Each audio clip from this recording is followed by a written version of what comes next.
Questions without notice, and I give the call to the honourable member for Barara. Thank you, Mr Speaker. My question is to the Minister for Regional Development, Local Government and Territories. The Code of Conduct for Ministers was published online on the 8th of July 2022. Had the Minister taken any action to comply with the Prime Minister's Code before the media reported on her breach almost 2 months later? Give the call to the Minister. Thank you, and I thank you for your question. I don't shy away from these issues at any stage. As I said yesterday and the day before, I initially transferred shares to my husband. When I found that that wasn't an appropriate divestment, I made all steps possible to transfer those shares. That is now done. At no stage was there a conflict of interest present. I take my disclosure requirements very seriously, which is why I disclose them, a lesson that perhaps those opposite could learn. Order. The member for Page. I give the call to the member for Chisholm. My question is to the Prime Minister. How will the government's cheaper medicines bill impact Australian families and help people with rising costs? Great question. Call the Prime Minister.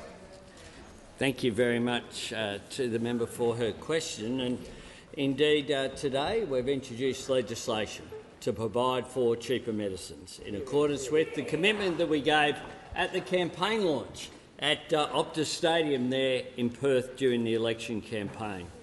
We know that people are doing it really tough, and we know that household budgets are under pressure. We know they've suffered from rising prices, but also they've had a decade of deliberately low wages. So we're slashing the price of medicines by a third. For the first time in its 75-year history, the price of medicines on the PBS will go down next year. Labor created the PBS, now we're making the price of medicines cheaper. The maximum price will be $30, saving $12.50 per script. For a family that has 3 prescriptions, they'll save around $450 every year. This morning I met Greg Ryan, a single parent whose son has type 1 diabetes. Medicines are a big part of their family budget. This is what Greg had to say to me at the pharmacy there in Kingston this morning. He said, "Insulin is a non-negotiable cost for type 1 diabetes. You're never going to want to choose between whether I can afford this particular medication or can I afford something else. Insulin is non-negotiable. Any help to reduce the cost of it is greatly appreciated. It's going to make it easier for lots of families like myself." And it was indeed very good to be with him and with Trent, the head of the pharmaceutical body here in Australia. And we've worked closely with pharmacies in delivering this policy, because we know in particular that Australians, if they needed any reminder, were given a huge reminder during the COVID pandemic, which of course is ongoing, when pharmacists kept serving people, kept providing those services, kept their relationship up with their GPs. Pharmacists are the centres of our local community, and we are taking action to provide lasting cost of living relief in medicines. Next week we'll have our childcare legislation, which is also very important in lowering costs for families. Bringing people together, of course, as we did last week, to lift wages and boost productivity, bringing employers, unions and the civil society together as well. We want to make sure that we bring people up in terms of their economic security so they can live the lives that they aspire to. I give the call to the member for Barara. Thanks, Mr Speaker. My question's again to the Minister for Regional Development, Local Government and Territories. Since she's become a minister, for how many days did either she or her husband hold shares in breach of the Prime Minister's Ministerial Code of Conduct? Give a call to the Minister for Regional Development, Local. Order. Give the call to the Minister for Regional Development, Local Government and Territories. Thank you, and I refer to my previous answer and my answer yesterday and the day before. As soon as I became aware, I took steps to transfer those shares. At no point was there a conflict of interest. At no point have I presided over anything that required further disclosure than what I already made. Now that those shares are sold, I consider the matter closed, and so does the Prime Minister. Order. The member for Lyons. Give the call to the member for Spence. Thank you, Mr Speaker. My question is to the Minister for Health and Aged Care. What action is the Albanese Labor government taking to make medicines cheaper for millions of Australians? I give the call to the Minister for Health and Aged Care. Well, thank you, Mr Speaker, and I thank the member for Spence for his question. A terrific new advocate for the northern suburbs of the great city of Adelaide, arguing for better health care, making it easier to see a doctor, and cheaper medicines, which increasingly have become unaffordable in this country. Member for Barker. Because, Mr Speaker, this morning, as the Prime Minister has said, we introduced legislation to implement one of our key election commitments, to slash the price of medicines for millions of Australians and improve their health at the same time. For the first time in the 75-year history of the PBS, the price of medicines will actually fall by almost 1/3 for general patients. From the 1st of January, the maximum cost for PBS medicines will fall from $42.50 a script down to just $30, delivering savings immediately to more than 3.5 million Australians. For a patient filling 2 scripts a month, that's a saving of $300 a year. For a family with 3 or 4 scripts a month, a saving of maybe $450 or even $600 a year. Now, as the Prime Minister said, this morning we met Greg, a terrific fellow who told us about his family experiences down at the Capital Chemist down the hill in Kingston, a terrific pharmacy run by Sandra, where I must say the Prime Minister and I were able to stock up on some of the vitamins and the supplements that middle-aged men like us need to get going every day. But Greg told us— Order. The Leader of the Opposition's pretending he doesn't need them, just gets by on good charm. Order. The Minister will take a break. The Leader of the Opposition. Just wanted to give our support to hear more detail of what the Minister's speaking about, what colour those tablets are, the frequency with which he needs to take them. We're happy to hear the detail. I will ask the Minister to return to the question. I'm happy to have a private meeting with the Leader of the Opposition, Mr Speaker. But seriously, Order. Mr Speaker, Greg told us about the cost to his household budget of buying the medicines that literally keep his son alive, and of the relief that this measure will provide to his household budget that experiences the cost of living pressure that Australian households right across the country are experiencing right now. But, Mr Speaker, this is not just an important cost of living measure, it's also good for public health, because the ABS tells us that every year almost 1 million Australians go without a script that their doctor has said is important for their health because they simply can't afford it. Pharmacists tell us of patients coming to them asking for advice about which scripts they really need to fill and which they can go without. These are terrible choices, Mr Speaker, that no Australian should have to make. And if this bill passes, delivering the biggest cut to the price of medicines in Australia's history, then we can help ensure that no Australian has to go without the medicines that they need. Before Mayo. Thank you, Mr Speaker. My question is to the Minister representing the Minister for Foreign Affairs. Since June, my office has received 48 urgent inquiries from anxious constituents waiting for their passports to be processed. Some have waited several months. The government announced the recruitment of an extra 250 staff in June. How many have been recruited, and when will the 6-week processing time advised by the department's website be met? Thank you. I call the Deputy Prime Minister and the Minister representing the Minister for Foreign Affairs. Can I thank the member for that very important question? And I will come back to the Minister with the precise answer to, or the member I should say, with the precise answer to the number of those who have been recruited and when we can expect that 6-week duration to be put in place.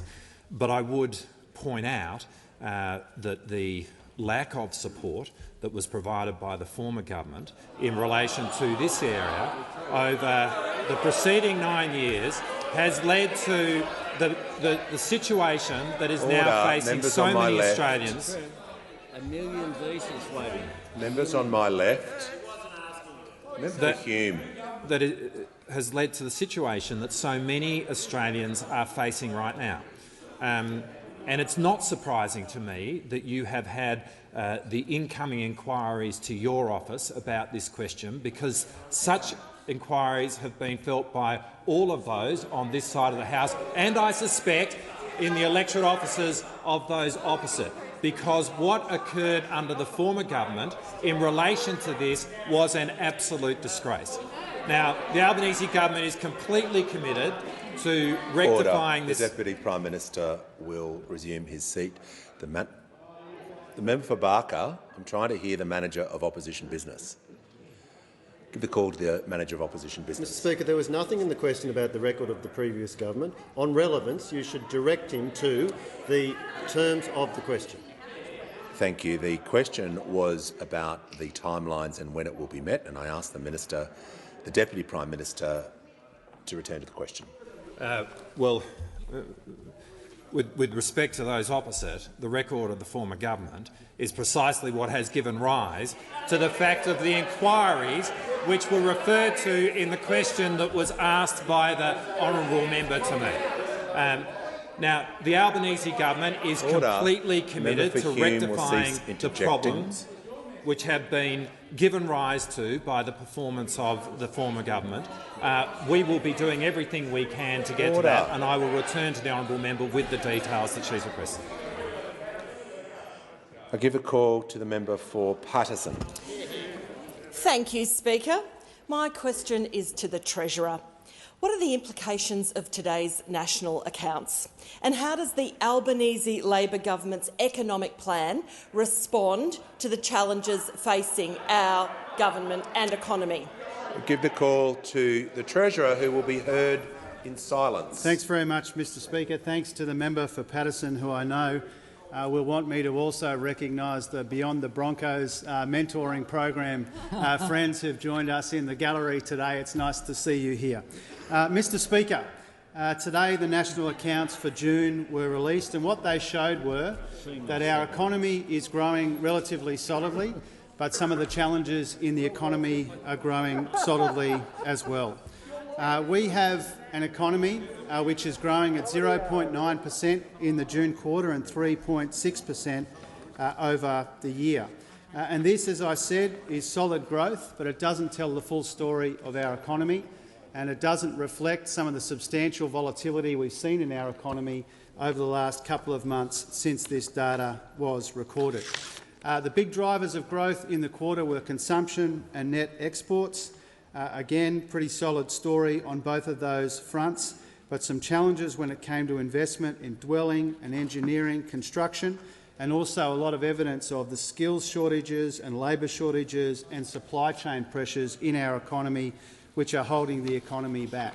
And also more evidence at a time when we do have record profits that real wages are falling, as they have been for some time, and that is a fact from the data that this parliament cannot ignore.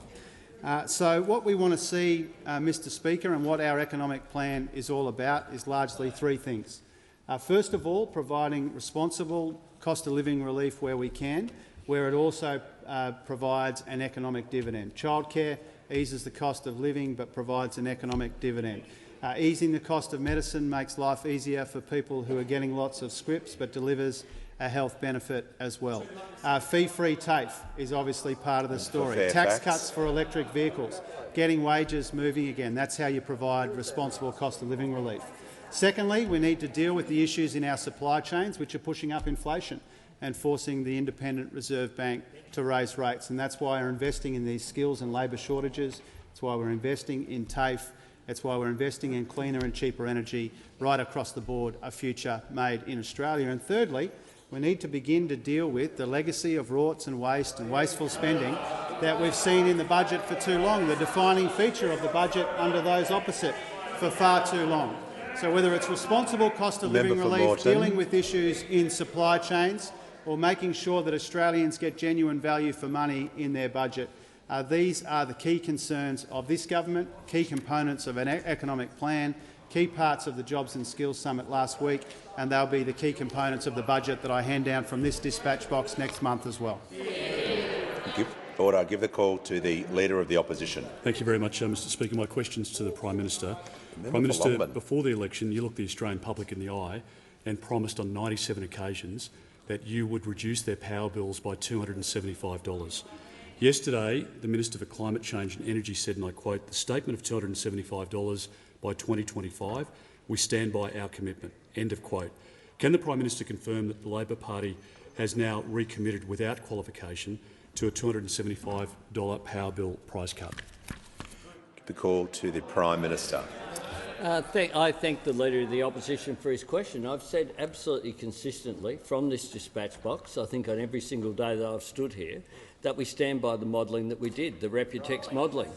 And the modelling, what it showed was that our plan that includes rewiring the nation, making sure that if you make the grid 21st century ready, if you actually enable renewables to fit into the energy grid through the integrated systems plan that's been developed by the Australian Energy Market Operator, then what you will do is promote investment in renewables, which is the cheapest form of energy. The cheapest form of energy. And our modelling showed very clear what the impact of that would be, both on households, but it also showed about the modelling of what it would do for businesses as well. This is not a complex question. That is why the Business Council of Australia, the Australian Chamber of Commerce and Industry, the Australian Industry Group, the National Farmers Federation, the Clean Energy Council, the Australian Conservation Foundation, Greenpeace, the Investors Group when it comes to energy, all of these groups, all of these disparate groups have all been united in supporting the position that we took to the election. And the reason why business supports our plan is because it will result in lower prices. Because if you have a shift in the energy mix towards cheaper energy as opposed to more expensive energy, then you lower energy prices. But what those opposite want to do is they, after 22 failed plans, they want to go towards nuclear energy. That's what they want to do. Order. That's what they want to do. And they can say, if you like, where the plants are going to be. I look forward to their review, letting us know where the nuclear power plants are going to be, because we know that they've got to be in urban areas and we know that they've got to be near water. Order.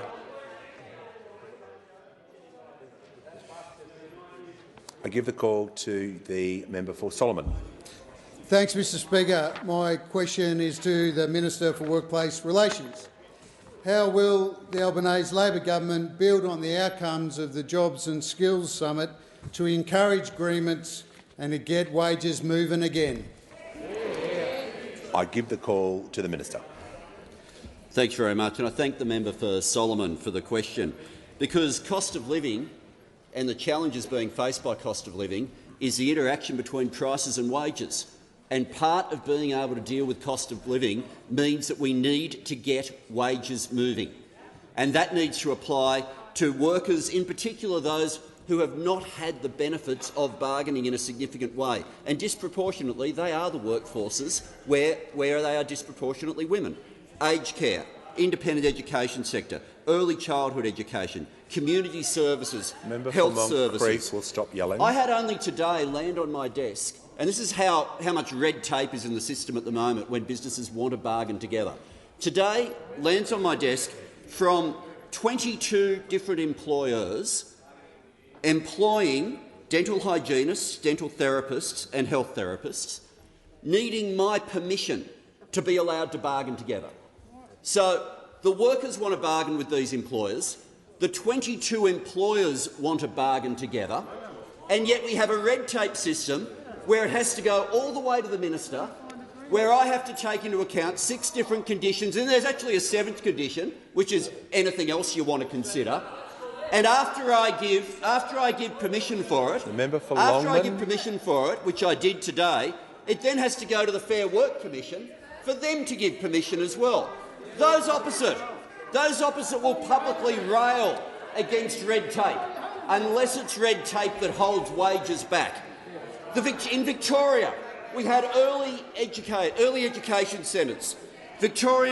We had 70 not-for-profit early childhood centres that wanted to be able to bargain together, but the current system didn't allow them. Now, these are all workplaces with about 20 to 30 staff, overwhelmingly female workplaces, and not one of them with its own HR department.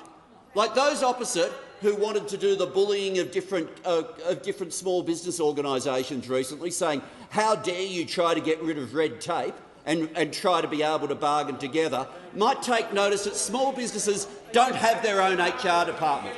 If they want to be able to have an agreement that is tailor-made for their style of business, multi-employer bargaining is the only way they're going to have that sort of opportunity. And yet in that case, every one of those centres had to individually, all 70 of them, had to individually go through the process of registering an agreement, making their own applications. But what was the outcome? You were able to get 16% above the award for those workers and for the employers to be able to get the sorts of agreements they want. If we can get those sorts of outcomes without the red tape, it gets wages moving and it's good for business. Give the call to the Deputy Leader of the Opposition. My question is to the Prime Minister. In the last week, the government has re-announced changes to make medicines cheaper that the Coalition actually promised in April, celebrated a pension increase that occurred automatically due to skyrocketing inflation, and released a half-baked version of the Coalition's plan to allow pensioners to work more days, which expires in just 9 months' time. With Australians facing a cost of living crisis now, why doesn't the Prime Minister have any new initiatives to provide cost of living relief before Christmas? Order. Give the call. Order. I give the call to the Prime Minister. Well, I do thank the Deputy Leader of the Liberal Party for that question. I do thank it. And I note the number of interviews that have been given by the Deputy Leader of the Liberal Party where she has said, in response to the number of initiatives that the new government has taken, why didn't they do it 100 days ago? Why didn't they do it 100 days ago? Why didn't they do it 100 days ago? We've got to have something to amuse ourselves when Parliament's sitting and we're not in here. We've got to have something to amuse ourselves. So, if only the Deputy Leader of the Opposition had been in a position to do something at one stage.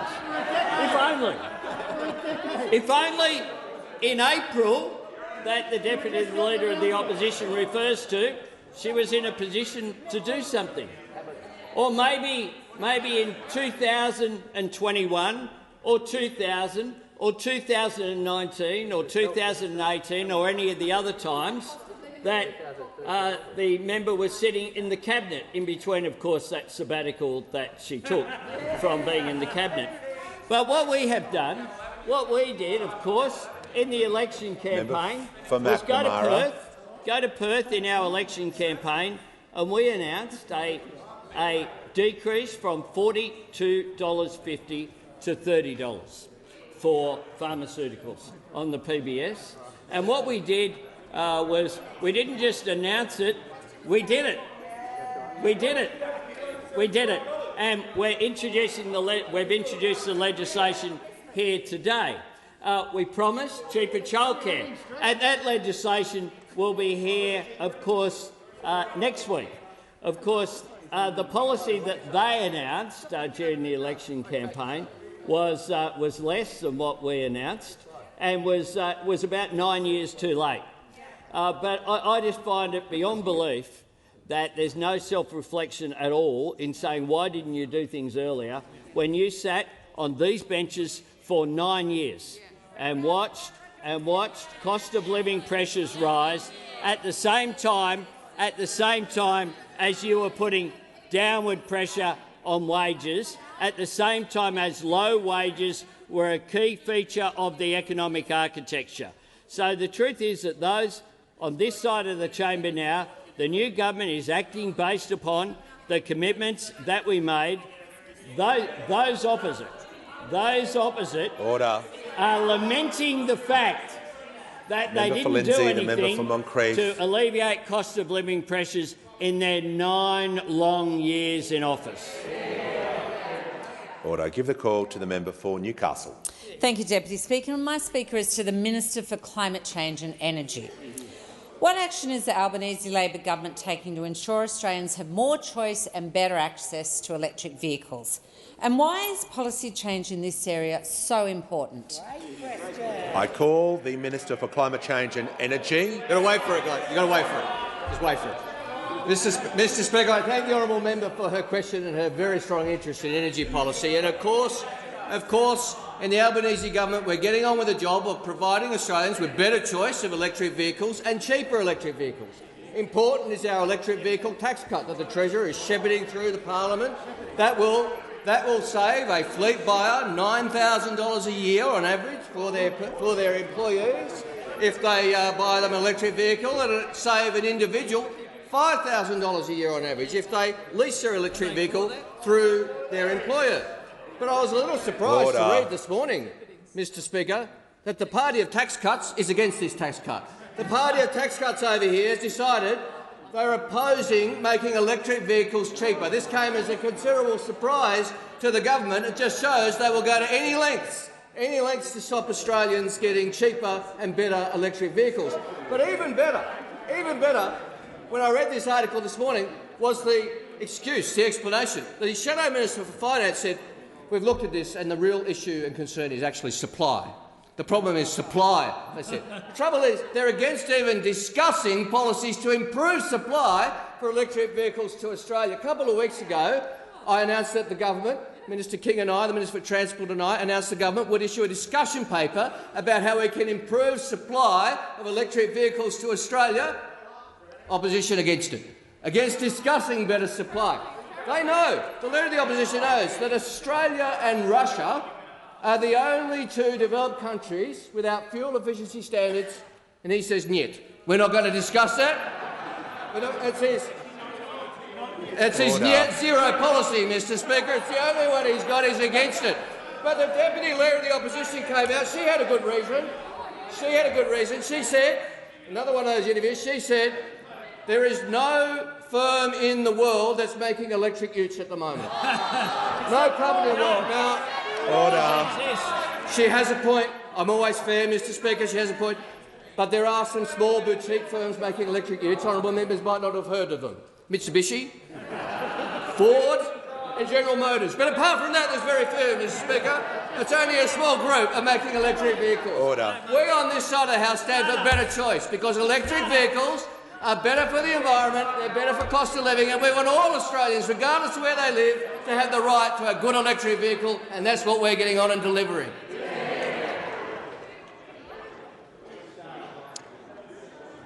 Now I give the call. Stand up. I give the call to the member for Hume. Thank you, Mr Speaker. My question is to the Prime Minister. Yesterday, the Prime Minister refused to rule out increasing taxes on Australian families. With Australians facing 5 consecutive increases in interest rates, will the Prime Minister rule out any new or higher taxes on Australian families, businesses or retirees by Christmas? Give the call to the Prime Minister. Well, it pays to pay attention to what happens in question time, because I thank the member for Hume for his question. I say to the member for Hume that at 2:30 you shouldn't necessarily ask the question that was decided upon whenever Tactics met this morning, because we just had in this chamber an answer about taxation.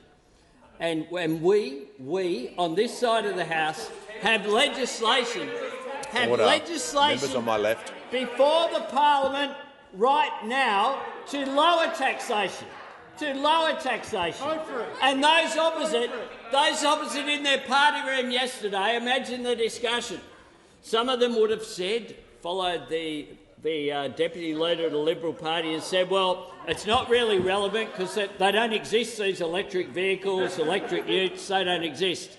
But others had said, no, we have to hold the line here. We have to try to. We've blown out $1 trillion of debt.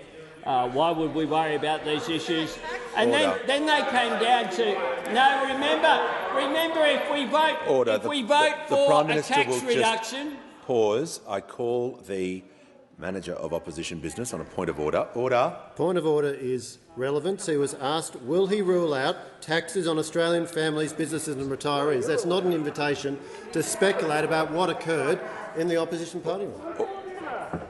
The question was also about cost of living crisis and impacts on businesses and retirees being higher. So I'll give the call to the Prime Minister. No, I'm completely addressing taxes, Mr Speaker. Because we're on this side, what we've done is we've got legislation to lower taxes for individuals, but to lower taxes as well for businesses by changing the FBT provisions which are there. But those opposite have made a decision to support higher taxes, and it's not surprising given they were all over the shop. They probably came down at the end, probably the end key killer point raised by one of those opposite, perhaps the member for Hume, was we can't do this because, remember, if more people have electric vehicles, we'll end the weekend. Remember that? We'll end the weekend. And no one wants to do that. No one wants to do that because that is the former government's position and quite clearly what the current opposition's position is as well. What they need to do is to recognise the fact that there has been a change. This is a government that's about efficiency, that's about delivering for Australian families, that's about delivering for Australian workers, that's about shaping the future, not being shaped by it. Give the call to the member for Fremantle. Thank you, Speaker. My question is to the Treasurer. How will the Albanese Labor government's electric car discount benefit Australians, and what are the risks to these benefits being realised? I call the Treasurer. Thank you very much, Mr Speaker. Thank you to the member for his important question. Look, we are really excited about our policy on electric vehicles. It's been a pleasure to work closely with the Minister for Climate Change because we're proud to be delivering something which will make electric cars cheaper in this country. We've got an electric car discount which does two things. First of all, remove the tariff, and secondly, provide a fringe benefits tax exemption for eligible cars made available by employers for employees. And the legislation before the House right now seeks to achieve the second part of this policy. And what it will do is it will cut the cost to employers of providing electric cars for people to use. It will cut the cost for workers for entering into these arrangements, and it will help to grow the market for affordable electric cars in Australia. For a model valued at about $50,000, it means a $9,000 benefit to an employer and $4,700 benefit to an employee. And I want to thank members of the crossbench who have been engaging with myself and the Minister, not because we've got an identical view on every aspect of the policy, but because we share the broader objectives on this policy. And the question for this House, Mr Speaker, is who could possibly oppose a tax cut to make electric vehicles cheaper for businesses and for workers in a way that increases the stock of electric vehicles in our country? And the answer is obvious. The answer is obvious. It is disappointing, but not especially surprising to learn that the geniuses opposite assembled in their party room yesterday and decided, after spending years and years talking about how taxes should be lower, and they agreed in their party room that they would oppose a tax cut for electric vehicles. And it says something about the bubble of bumbling incompetence that the Shadow Treasurer floats around in, that he has the nerve to ask a question of the Prime Minister immediately after the Minister explained that we are trying to get a tax cut through this parliament. Now, this is the Captain Clunker approach to electric vehicle policy, Mr Speaker. It's to pretend that they love lower taxes until they're asked to actually vote for it. They pretend they like lower taxes until it interferes and collides with their outdated, obsolete, out-of-touch ideology. There is no reason to oppose this legislation except that they physically cannot bring themselves to support a good idea. And this is what we see from the Leader of the Leftovers over here, a pretty clear pattern. He boycotted the Jobs Summit, and now he's boycotting the future. They aren't the Liberal Party anymore, they're the Luddite Party. They have a leader which is dead set on division, defined by his denial, his division and his destruction, fronting the dregs of a departed government that the Australian people ditched for a reason. Order. Order. Before I give the call to the member for Curtin, I'll ask for silence in the House. I give the call to the member for Curtin. This is a question for the Minister for Climate Change and Energy. The government recently approved the release of 10 new fossil fuel exploration sites, demonstrating that it's willing to continue developing fossil fuel projects into the future. This is incompatible with Australia reaching its 43% emissions reduction target and incompatible with limiting global warming to 1.5 degrees. If new oil and gas projects are to be developed, which sectors will be expected to cut their emissions more deeply to make room in our carbon budget for these projects? Give the call to the Minister for Climate Change and Energy. Well, thanks very much, Mr Speaker. I thank the honourable member for her question. And as I have before, thank her for her engagement on these issues in a very constructive way. And as the honourable member knows, our climate change bill should, if all goes well, pass the Senate tomorrow and become the Climate Change Act of Australia, and will enshrine that 43% emissions reduction in the law of the land, which sensible honourable members agree is a very good thing, because it provides that certainty and that signal to the rest of the world. Now, as the honourable member also knows, 43% is an economy-wide target to be achieved by the whole country. But we do have policies that achieve that on a sector-by-sector basis. Rewiring the nation when it comes to electricity, electric vehicle strategy when it comes to transport, and safeguards mechanism when it comes to big emitters, particularly oil and gas. And safeguards mechanism is an important way for oil and gas emissions to be reduced. And we have a discussion paper out there at the moment, and all honourable members are encouraged to make a constructive suggestion, if you have any. And I know honourable members of the crossbench may well do that, because it is a sensible project, a process to go through, including how new proposals are dealt with in the safeguards mechanism, and we are open to constructive advice. The Minister for Resources did a couple of weeks ago release for exploration an invitation to explore those areas. It's an annual process which occurs every year. The Minister for Resources has done that in an appropriate way. Give the call to the member for Corangamite. Thank you, Mr Speaker. My question is to the Minister for Local Government. How did the Albanese Labor government take the views of local government into account at the Jobs and Skills Summit? Give the call to the Minister for Regional Development, Local Government and Territories. Thank you, and I thank the member for her question, a former mayor of Surf Coast Shire and a strong advocate for local government in this place. The Jobs and Skills Summit provided me with an additional opportunity to engage the sector, which is a very important voice, and their views were loud and clear. They are the closest level of government to the people. They reach into every town and village across this country. I know firsthand that over the last 9 years, local government felt like its voice was not heard by those opposite. It took an Albanese Labor government to prioritise and respect the sector. Members on my left. As a former mayor, I have a unique understanding of the connection that local government has to its community, and they bring the voice of community to government. They also employ over 190,000 people across 400 different occupations. In the lead up to the summit, I hosted a number of local government roundtables and met with representatives from local government, state and territory associations and local government professionals. A key theme that I heard was the lack of training opportunities and course offerings. For example, in South Australia, there is no longer a tertiary course for planning. This will lead to the sector suffering wide-ranging shortages of a number of professions: town planners, engineers, building surveyors and project managers in particular. That was loud and clear in the Jobs Summit as well. And one of the outcomes that we are particularly pleased with is the 180,000 fee-free TAFE places that are going to be offered across the country. Local governments have been very good at being innovative and agile when it comes to meeting the expectations of their communities. And when the Prime Minister announced that he was bringing back that local government voice to National Cabinet, it was well received and I was incredibly proud. Proud because collaboration between all levels of government is critical in delivering for our communities. And what I heard during my roundtables is that there is a renewed sense of collaboration and partnership.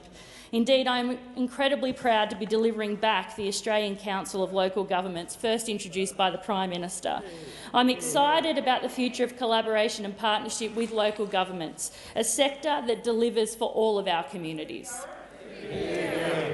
Give the call to the member for Flynn. Mr Speaker, my question is to the Minister representing the Minister for Agriculture, Fisheries and Forestry. How many Indonesians have now been trained to protect Australia from the dangerous cattle disease lumpy skin, as promised by the government on the 9th of August? Give the call to the Minister representing the Minister for Agriculture, Fisheries and Forestry.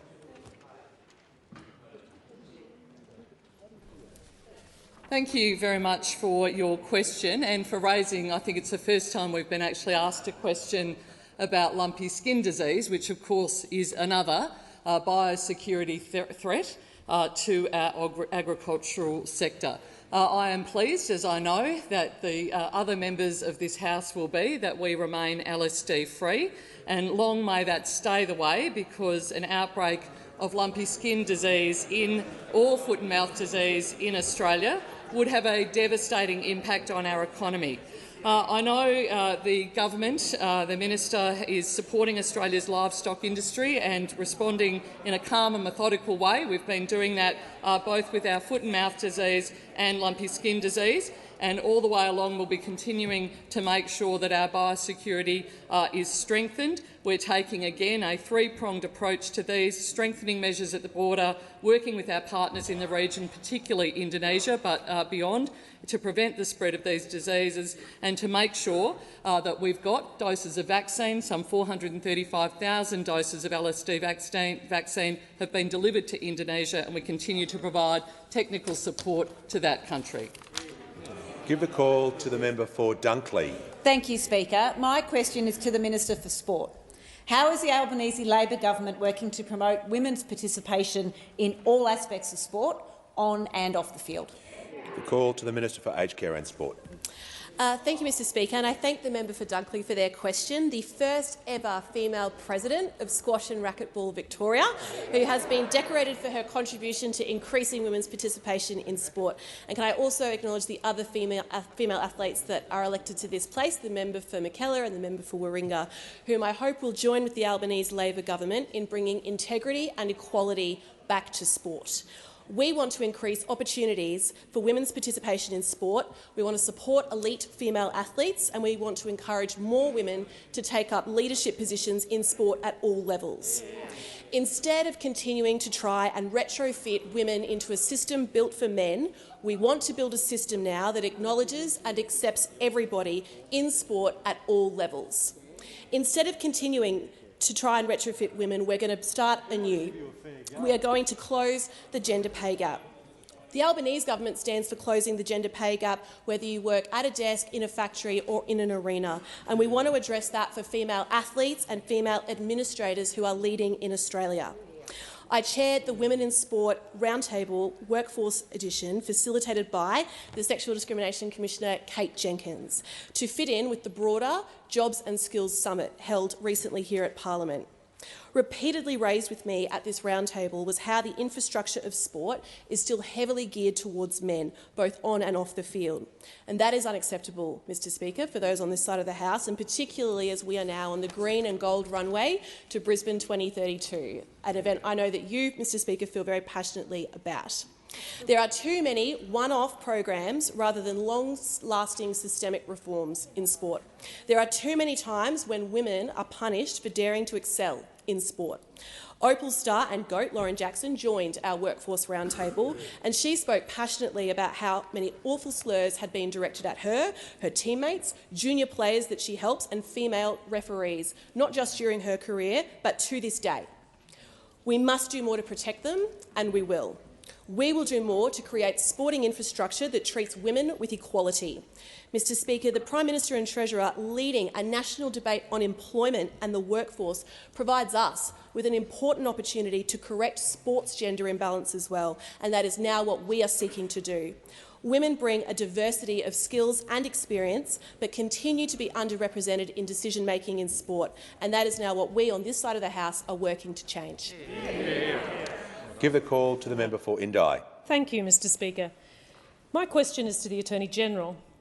Ahead of the anti-corruption legislation being introduced next week, will the government also establish an independent whistleblower protection commissioner as a one-stop shop to support and protect the brave people who will report corruption to the Anti-Corruption Commission and across the entire public sector? Give the call to the Attorney-General.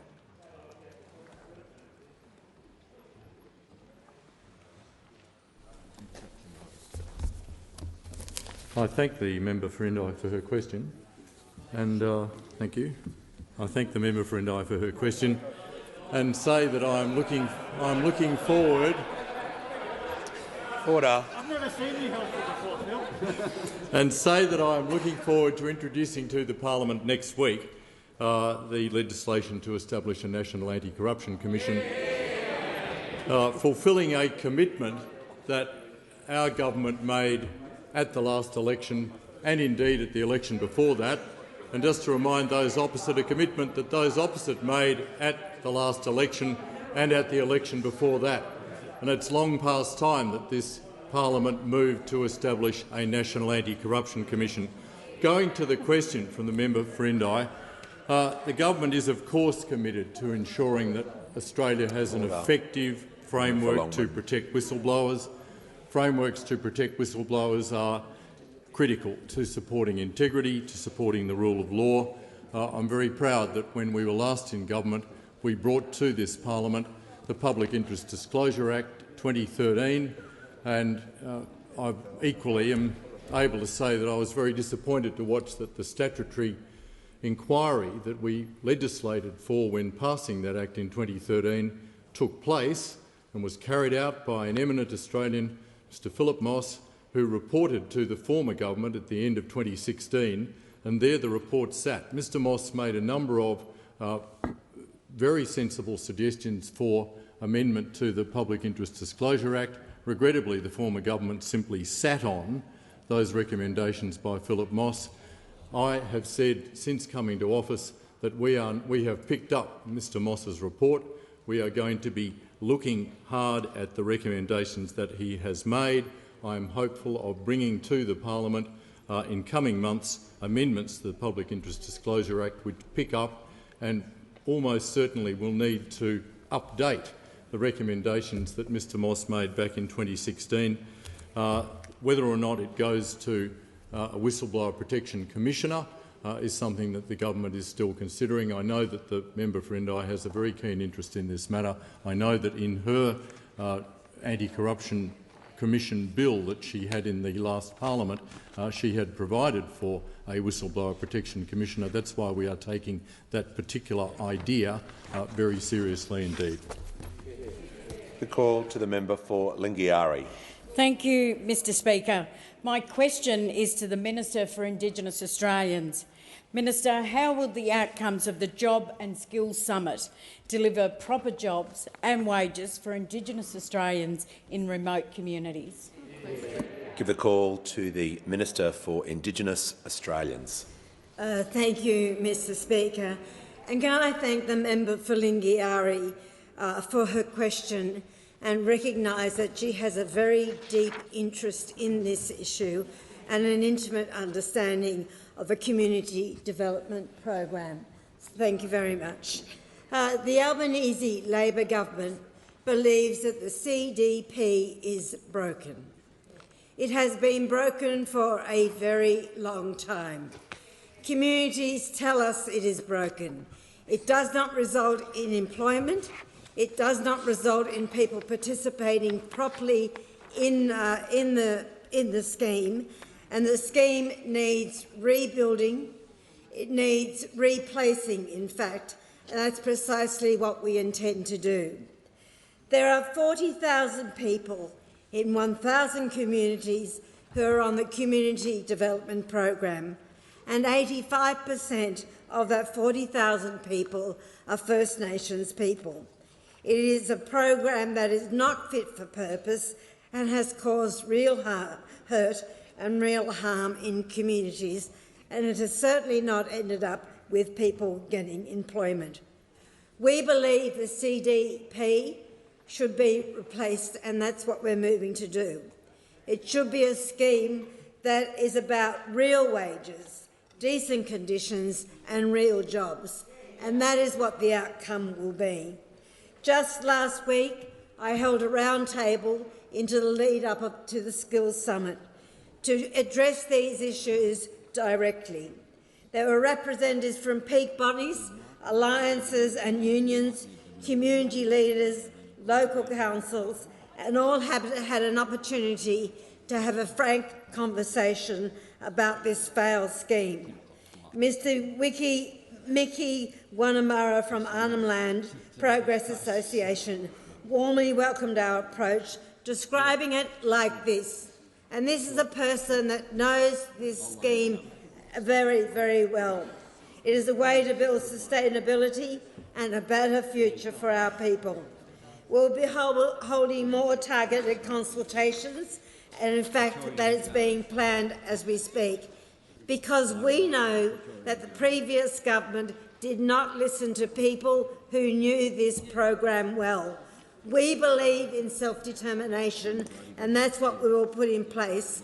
And most importantly, we have freed up providers by 25% of their current funding to try new things, to trust them, to be able to do new things in community, to deliver real jobs, proper wages and decent conditions. Give the call to the member for Fairfax.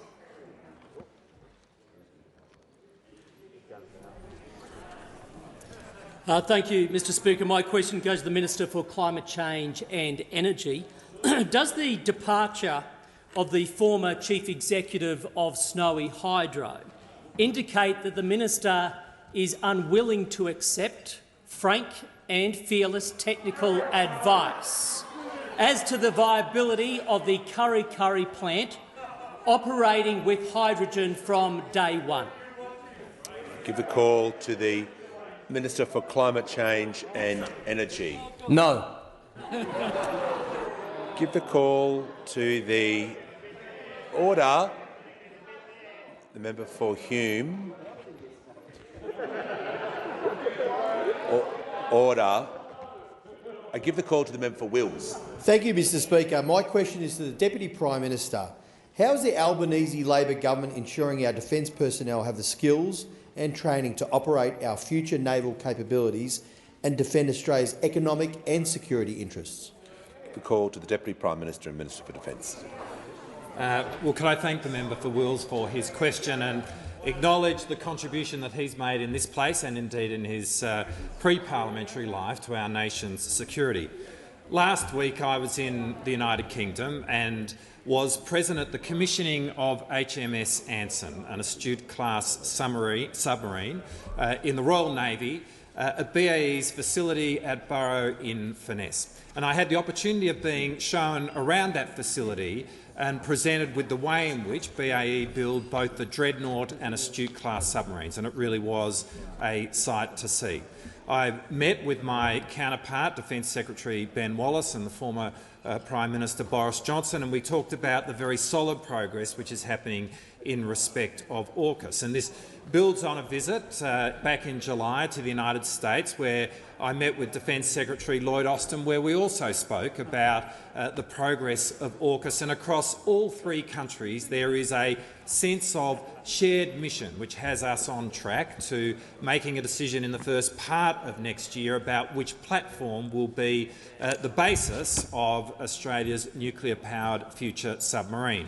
But as important as the physical submarine is, there is a human dimension to this challenge. We need to be growing a submariner cohort who are able to operate this submarine from the first day that it enters the water. And I spoke with Ben Wallace about providing the opportunity for Australian submariners in the very early part of the life of HMS Anson to be a part of that submarine's crew.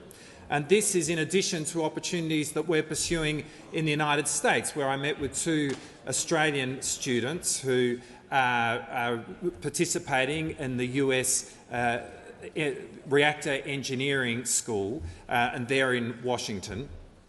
And as we build this defence, the Submariner cohort, it's being reflected also in those opportunities that we're providing to those who will be building our submarines and our surface fleet. Indeed, I met with a couple of Australians who right now in Govan, in Glasgow, are building HMS Glasgow, the first of the Type 26 frigates in the Royal Navy, which is the reference class of ship for the Hunter class, which is the future frigates that we will be building. And they're part of a group of 80 Australians who have participated in building HMS Glasgow and will be coming back to Australia in the coming years ahead to build HMAS Hunter. This is inspiring to speak to these young Australians, and be it operating our submarines or building our ships, all of these Australians are making a huge contribution to our nation's security. On indulgence, I give the call to the member for Canning. Thank you, Mr Speaker, and I'd like to associate the Coalition with the Minister for Defence's comments on AUKUS. It was the former Coalition government who struck AUKUS in September of last year, the biggest defence and foreign policy achievement since ANZUS 70 years ago, and we want to see AUKUS realised as quickly as possible. In fact, our strategic circumstances require exceptional leadership from the Minister for Defence, and we're going to be holding him to account to make sure— No, resume your seat. Resume your seat. Resume your seat. We're moving to the next question. That is not how indulgence works, member for Canning, and it's a lesson. Order. If you wish to take indulgence, you need to make it clear and concise, not stray into partisan politics. I give the call to the member for Beaumont. My question is to the Prime Minister. According to the latest ABS data, the average Australian mortgage is just over $600,000. A homeowner with this mortgage is now paying more than $760 more a month. When the Prime Minister said yesterday the impact of interest rate rises was just $95 to $145, was the Prime Minister misleading the House, not across the detail, or trying to downplay the cost of living crisis Australians are facing? Order. I give the call to the Prime Minister. I thank the member for Beaumont for his question. What I said yesterday was the average mortgage, the average mortgage outstanding balance is $330,000. A 50 basis point increase adds up to $409 as a result. Give the call to the member for Bendigo.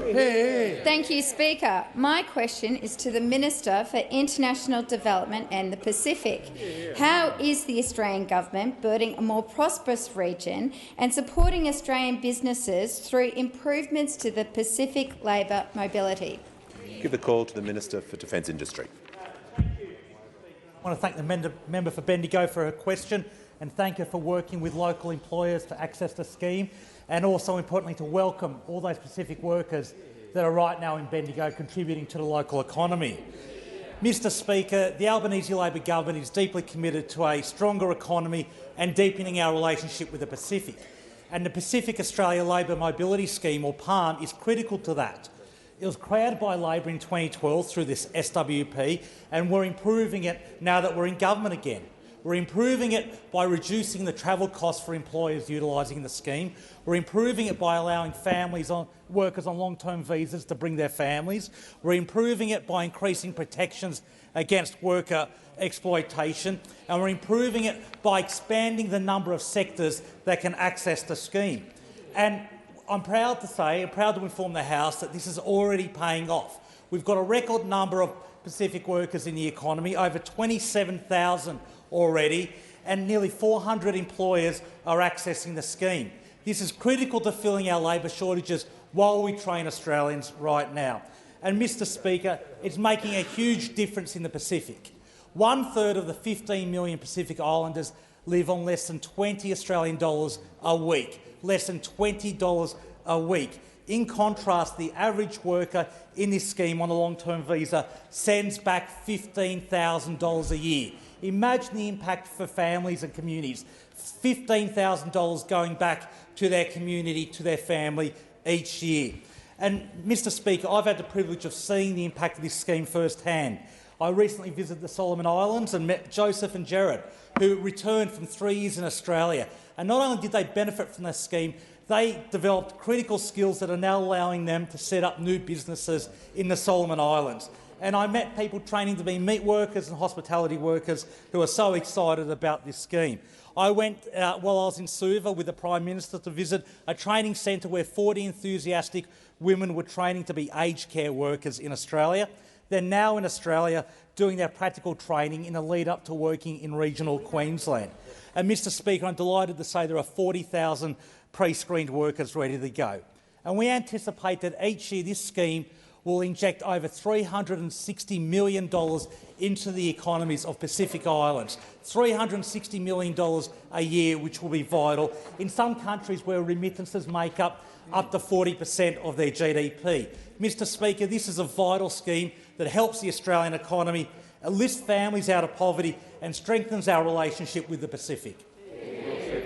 Give the call to the Prime Minister. Thanks, Mr Speaker. After 22 questions, the productivity dividend of this government is on show for all, and I ask that further questions be placed on the notice paper.